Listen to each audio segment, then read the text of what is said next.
রুমে ঢুকে দেখলাম সাদিয়া শুয়ে আছে। আমাদের বিয়ের আজকে চতুর্থ রাত। বিগত 3 রাতে বউকে 3 সেকেন্ডের জন্য কাছে পাইনি। বলতে গেলে সে আমাকে তার শরীর স্পর্শ করতে দেয়নি। আমি তার বিছানার কাছে এসে তার কপালে চুমু খেতে গেলাম। সাথে সাথে সাদিয়া লাফিয়ে উঠে বসে বালিশের নিচ থেকে চাকু বের করে বলল, ওই আপনি রোজ রাতে ঘুমের মধ্যে চুমু খান, আমাকে জড়িয়ে ধরেন, হাত পা রাখেন আমার গায়ে, কেন? হ্যাঁ, আমি কি আপনার কোলবালিশ? আমি ফিসফিস করে বললাম, কোলবালিশ কেন? তুমি তো আমার বউ, কোলবালিশের চেয়ে 1000 গুণ বেশি আরামদায়ক। সাদিয়া বলল, বউ হলেই ঘুমের মধ্যে জড়িয়ে ধরতে হবে, গায়ে হাত পা রাখতে হবে?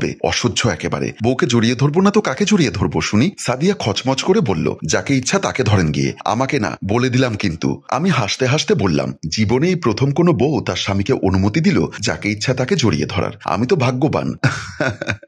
কিন্তু নিজের বউ রেখে অন্য কাউকে ধরা ছোঁয়ার ইচ্ছা নেই আমার, বুঝলে? হ্যাঁ বুঝলাম, কিন্তু এরপর যদি আমার গায়ে সামান্য স্পর্শ করারও চেষ্টা করেন তাহলে কিন্তু কিক মেরে খাটের বাহিরে ফেলে দিব, বলে দিলাম। তারপর আমাকে ঠেলে সরিয়ে দুজনের মাঝখানে একটা কোলবালিশ রেখে বর্ডার তৈরি করে সাদিয়া বলল, রাতে যদি দুজনের মাঝখান থেকে কোলবালিশ গায়েব হয়ে যায় তাহলে আপনাকেও দুনিয়া থেকে গায়েব করে দিব, বলে দিলাম। আমি মিনমিন করে বললাম, ভারত পাকিস্তানের বর্ডারেও তো এত কড়াকড়ি নেই মনে হয়। বাবারে বাবা, কপালে এমন বউ জুটবে জানলে আজীবন চিরকুমার থেকে যেতাম। সাদিয়া ফিসফিস করে বলল, কুমার থাকেন বা কামার থাকেন, যা বলেছি সেটা মনে থাকে যেন। আমি উপর হয়ে শুয়ে বালিশে মুখ চেপে বিড়বিড় করে বললাম, ক্ষুধার্ত অসহায় ব্যক্তির সামনে বিরিয়ানির প্লেট, অথচ ছুলেই প্রাণনাশের রিস্ক, এমন পোড়া কপালে বউ থাকার কি দরকার ছিল? সাদিয়া আর চোখে আমার দিকে কিছুক্ষণ তাকিয়ে থেকে ঘুমিয়ে পড়ল। আজও বিয়ে করা বউকে কিছুই করতে পারলাম না। এবার সাদিয়ার সাথে আমার বিয়ে হওয়ার গল্পটা বলি। সাদিয়ার বাবার কল্পে আমার মা সেদিন সাদিয়াদের বাসায় গেলেন। সাদিয়ার বাবা ড্রয়িং রুমে বসা ছিলেন। আমার মাকে ঢুকতে দেখে সাদিয়ার বাবা উঠে দাঁড়িয়ে বললেন, আসুন ভাবি আসুন। মা সালাম দিলেন, আসসালামু আলাইকুম। ওয়ালাইকুম আসসালাম।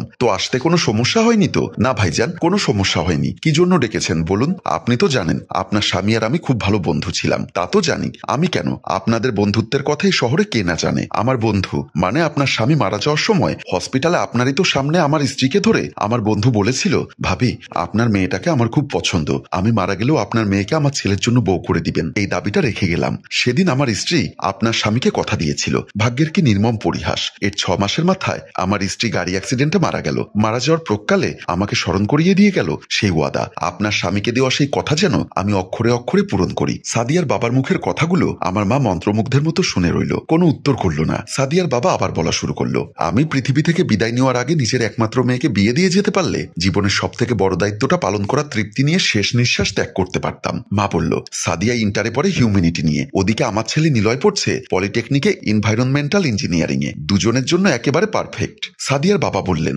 আমার একমাত্র মেয়েটা আমি মারা যাবার পরে একেবারে এতিম হয়ে যাবে ভাবি, ওর সৎ মায়ের সঙ্গে সম্পর্ক ভালো যাচ্ছে না। দ্বিতীয়বার বিয়ে করাটাই আমার ভুল ছিল। যাই হোক, আমার তো কোনো ছেলে নেই, আমি চাই নিলয়ের সঙ্গে সাদিয়ার বিয়ে হোক। আমার মা বলল, ঠিক আছে, আপনি যা চাইছেন তাই হবে। আজ তাহলে আমি উঠি। সে কি, খালি মুখে চলে যাবেন? নাস্তা করবেন না? আমার একটু জরুরি ব্যাংকে যেতে হবে। এখন বাজে 2:30, 3টায় ব্যাংক বন্ধ হয়ে যাবে। অন্য একদিন পেট ভরে খাবো। আর আপনি পারলে ছেলে মেয়েদের দেখা করানোর ব্যবস্থা করুন। ও নিয়ে আপনি টেনশন করবেন না। আগামীকাল যে কোনো একটা রেস্টুরেন্টে আমি ওদের দেখা করানোর ব্যবস্থা করছি। ঠিক আছে, তাহলে আসি। আসসালামু আলাইকুম। সালাম দিয়ে আম্মা চলে আসলেন। সাদিয়ার বাবা গেলেন সাদিয়ার রুমের দিকে। সাদিয়ার বাবা সাদিয়ার রুমে ঢুকে দেখলো সাদিয়া কলেজে যাওয়ার জন্য রেডি হচ্ছে। বাবাকে দেখে বলল, বাবা কিছু বলবে নাকি? হ্যাঁ রে মা, কি বলবে বলো? আমার আবার কলেজের দেরি হয়ে যাবে, তাড়াতাড়ি কলেজে যেতে হবে। সাদিয়ার বাবা তখন বিয়ের ব্যাপারে সব কথা সাদিয়াকে খুলে বলল। সাদিয়ার বাবার মুখে সব কথা শোনার পর বাবার অবস্থা দেখে সাদিয়ার দ্বিমত করেনি। তার উপর রক্তের সম্পর্কের বাহিরের কেউ তার উপর অতিরিক্ত শাসন দেখাবে, এটা তার পছন্দ নয়। বিয়ের পরে অন্তত সৎ মায়ের সঙ্গে থাকতে হবে না, আমার মায়ের কাছে থাকতে পারবে, এটা ভেবে এক কথায় রাজি হয়ে যায় সাদিয়া। বাবাকে বলল, আমার একটা কন্ডিশন আছে। কি কন্ডিশন বল? আমি বিয়ের পরেও পড়তে চাই। ঠিক আছে, সেটা আমি নিলয়ের মাকে বলবো। আর আগামীকাল তুই নিলয়ের সাথে যে কোনো একটা রেস্টুরেন্টে দেখা করবি। সেটা না হয় করবো, তবে এখন আমি আসি, কলেজে লেট হয়ে যাচ্ছে, বলে সাদিয়া বের হয়ে চলে গেল। এইদিকে আমি আমাদের ড্রয়িং রুমে আমার বন্ধু বিজয়ের সাথে বসে কথা বলছিলাম। এমন সময় মা এসে আমাদের সামনে বসলেন। মাকে দেখে আজ খুশি খুশি মনে হচ্ছিল। আমি বললাম, মা কিছু বলবে?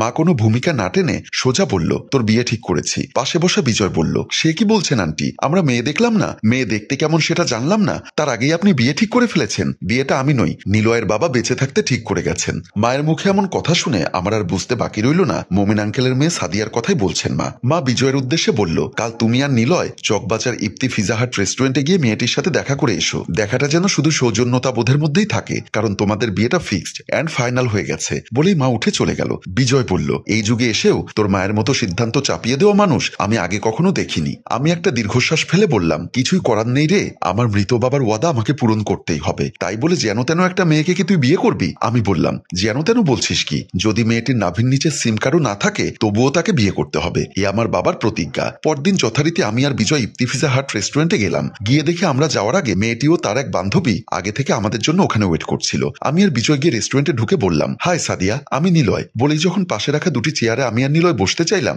Stand up. আমি ভয় পেয়ে গেলাম, বসতে গিয়েও বসলাম না। বিজয় অবাক হয়ে মেয়েটির দিকে তাকাতে তাকাতে যখনই আবার চেয়ারে বসতে গেল তখনই সাদিয়া বলে উঠল, কি হলো, আপনাদেরকে না দাঁড়াতে বললাম? নিলজ্জের মতো বসছেন কেন? বিজয় ভেবাচাকা খেয়ে দাঁড়িয়ে গেল। আমি বললাম, এনিথিং রং? পুরোটাই রং করেছেন আপনারা। এখন কটা বাজে? 10:37। মিট আপের টাইম কটা ছিল? 10টায়। তার মানে আপনারা 37 মিনিট লেট করেছেন। যে ছেলের বিয়ের আগে সময় জ্ঞান নেই সে বিয়ের পরে কি দায়িত্ব জ্ঞান নেবে? প্রিয়া, চল আমরা এক্ষুনি চলে যাব। ওর বান্ধবী প্রিয়া বলল, ওনারা তো তোর সম্পর্কে জানে না, তাই না হয় ভুল করেছে, আজকের মতো মাফ করে দে, একটু বসে কথা বল। No, never, for ever. মনে থাকার জন্য আজকের দিনটাই উপযুক্ত। চল এক্ষুনি। তবে যাওয়ার আগে একটা কথা বলে যাই, বাবা আপনার মাকে কথা দিয়েছিল বলে আপনার সাথে দেখা করতে এসেছি, এবং আপনার বাবা আমাকে তার পুত্রবধূ করে নিতে চেয়েছিলেন বলে মৃত ব্যক্তির স্বপ্নটা পূরণ করার জন্য আপনার সাথে বিয়েতে রাজি হয়েছি। এরপর আমাদের আর বাইরে কোথাও দেখা হবে না, দেখা হবে একেবারে বাসর ঘরে। বলে সাদিয়া এবং ওর বান্ধবী চলে গেল। ওরা যাওয়ার পর বিজয় বলল, দোস্ত, এ তো মেয়ে নয়, যেন সিলেটি মরিচ, এই মেয়ের সাথে সংসার করবি কিভাবে? সেদিন আমি প্রমাণ পেয়েছিলাম আল্লাহ তাআলা আমাদের জীবনের স্ক্রিপ্টে রোমান্টিক সিনের বদলে অ্যাকশন সিন বেশি রেখেছে। তারপর গত 3 দিন আগে আমাদের বিয়েটা হয়ে যায়। বাসরাতে সাদিয়া লাল বেনারসি পরে চুপচাপ বসেছিল খাটে। আমি এসে রুমে ঢুকে দরজা বন্ধ করতেই সাদিয়া বলল,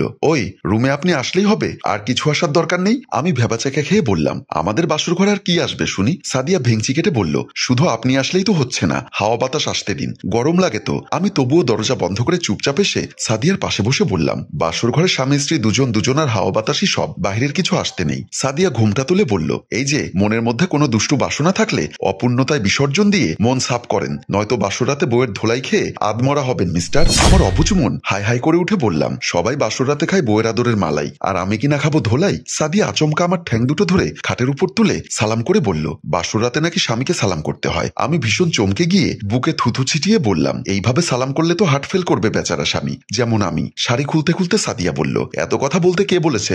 বেশি বকবক না করে আশীর্বাদ দিন জলদি। আমি ফ্যাল করে সাদিয়ার দিকে তাকিয়ে বললাম, বেঁচে থাকো বউ, বেঁচে থাকো, দিলাম আশীর্বাদ। শাড়িটা খুলে আমার হাতে দিয়ে সাদিয়া বলল, শাড়িটি ভাঁজ করে ওয়ার্ড্রোপে রেখে লাগেজ থেকে আমার প্লাজো আর টি শার্ট নিয়ে আসুন জলদি। সাদিয়ার বুকে ব্লাউজ আর পরনে পেটিকোট, সৌন্দর্য যেন গলে গলে পড়ে চোখ ধাঁধিয়ে দিচ্ছে আমার। সাদিয়ার শরীরের ওই অনাবৃত্ত অঙ্গের সৌন্দর্য যে কোনো পুরুষের মাথা ঘুরিয়ে দিবে, তাতে সন্দেহ নেই। আমিও ফ্যাল করে তাকিয়ে আছি সাদিয়ার দিকে। সাদিয়া বলল, এই যে শুধু শুধু লালা ঝরিয়ে লালার অপচয় করে লাভ নেই, যেটা বলেছি সেটা করুন। আমি উঠে ওয়ার্ড্রোপের কাছে যেতে যেতে বিড়বিড় করে বললাম, অনাহারীর চোখের সামনে আহারের গোডাউন খুলে দিয়ে বলছো লালা যেন না ঝরে? এমন হৃদয় বিদারক দৃশ্য সচোখে দেখার আগে ঘুমিয়ে পড়া ভালো ছিল। আমার এমন কথা শুনে মুচকি মুচকি হাসছে সাদিয়া। লাগেজ থেকে প্লাজো আর টি শার্ট এনে খাটের উপর রাখলাম। পেটিকোটের ভেতর দিয়ে প্লাজো পরে পেটিকোট আমার মাথার উপর রেখে আমার চোখ মুখ ঢেকে ফেললো সাদিয়া। তারপর বলল, এই যে আমি না বলা পর্যন্ত পেটিকোট যেন সরানো না হয়। আমি অসহায়ের মতো বললাম, কিন্তু কেন?